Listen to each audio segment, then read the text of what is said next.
A reforma ministerial começou oficialmente nesta segunda-feira em meio a dúvidas sobre a melhora da relação entre o governo e o Congresso Nacional. Nosso entrevistado agora é o deputado Luciano Zucco, do PL do Rio Grande do Sul. Tudo bem, deputado? Como sempre, obrigado pela atenção, pela gentileza. Bem-vindo, boa noite. Muito obrigado, boa noite. Agradeço mais uma vez a oportunidade de falar com os amigos.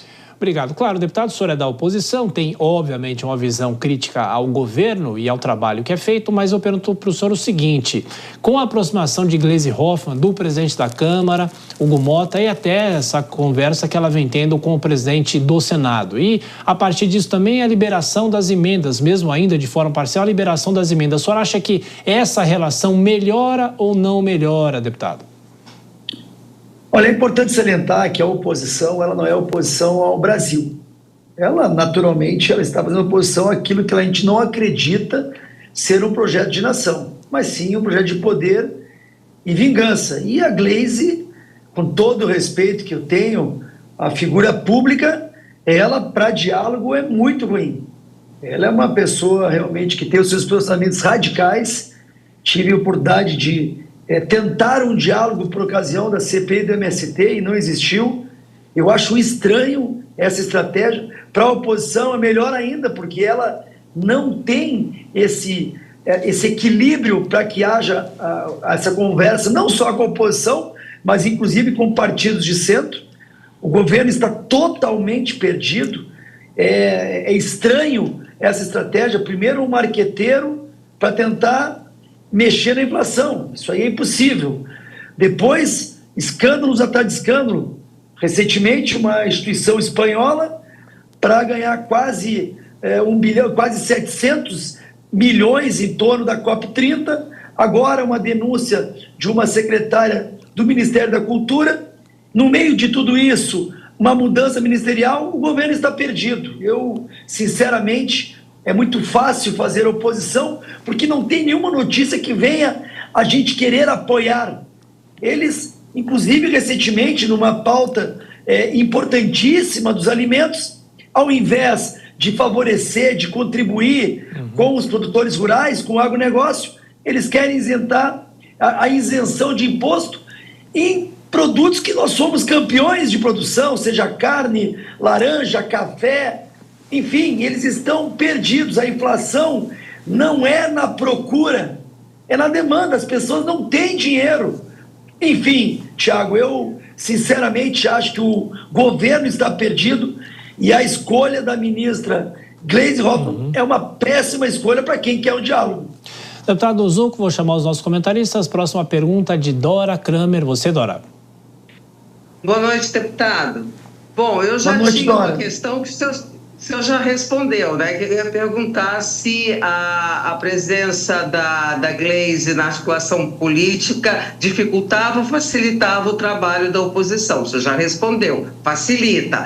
Como é que vai ser por que melhora para a oposição? Por exemplo, vamos falar objetivamente de dois temas: a medida provisória do crédito consignado para o setor privado, né, que o ministro Fernando Haddad disse que o Congresso já vai enviar, e a isenção de imposto de renda para quem ganha até 5 mil. Dora, eu mais uma vez, como eu te disse, o histórico da ministra Gleisi Hoffmann em relação ao diálogo não é bom. Também sabemos que a sua relação com o ministro Haddad também não é boa, isso dito aos quatro cantos, não só pela imprensa.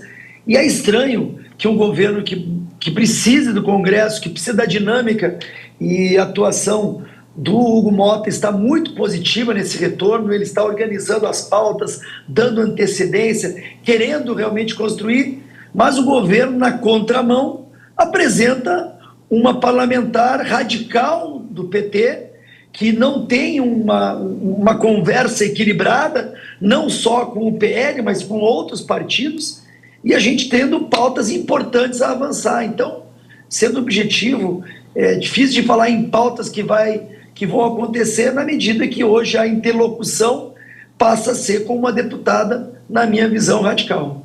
Nelson Kobayashi. Deputado, boa noite, um prazer falar contigo. A gente já viu esse começo de mudanças aí nos ministérios, mas há uma grande probabilidade de que haja novas mudanças. Para a oposição, que o senhor bem representa, onde deveria haver alguma mudança? Qual ministério precisaria de oxigenação, de um novo ministro?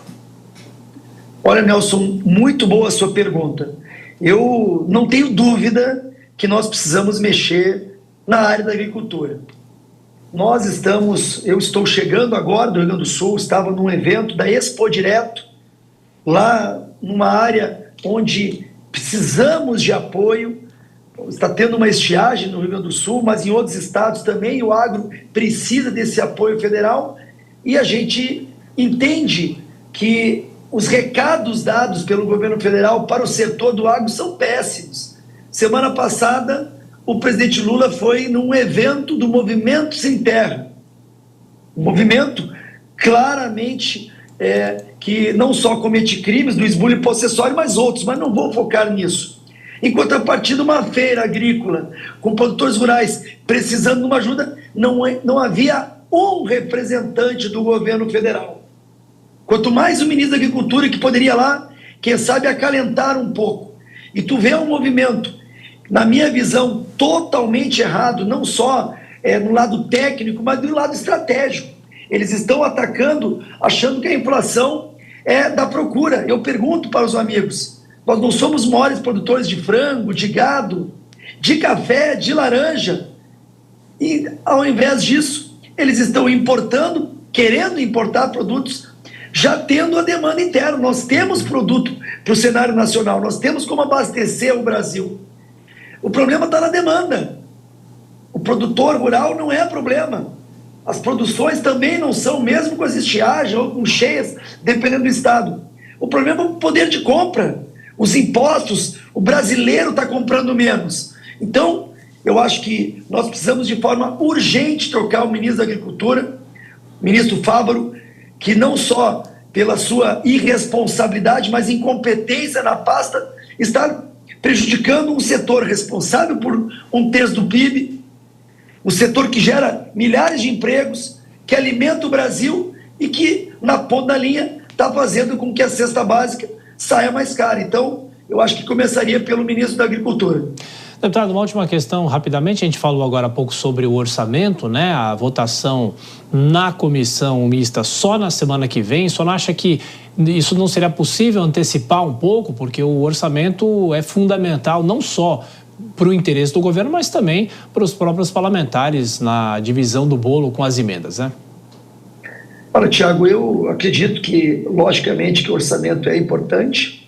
Acho estranho esses movimentos do governo federal em afastar o diálogo com o Congresso, e mais uma vez eu tenho que repetir que teriam outros nomes, já que vários partidos do centro estão compondo a base do governo, poderiam botar um nome mais equilibrado, um nome de diálogo, um nome de construção.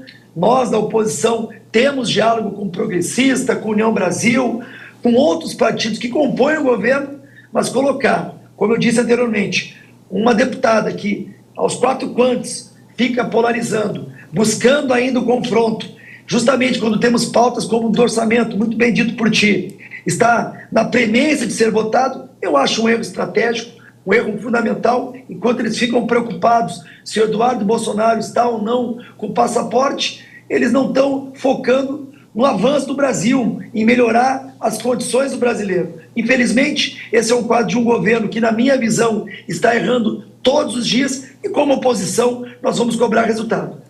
Deputado Luciano Zucco, do PL do Rio Grande do Sul, muito obrigado mais uma vez pela entrevista, até a próxima, um abraço. Muito obrigado, fico sempre à disposição.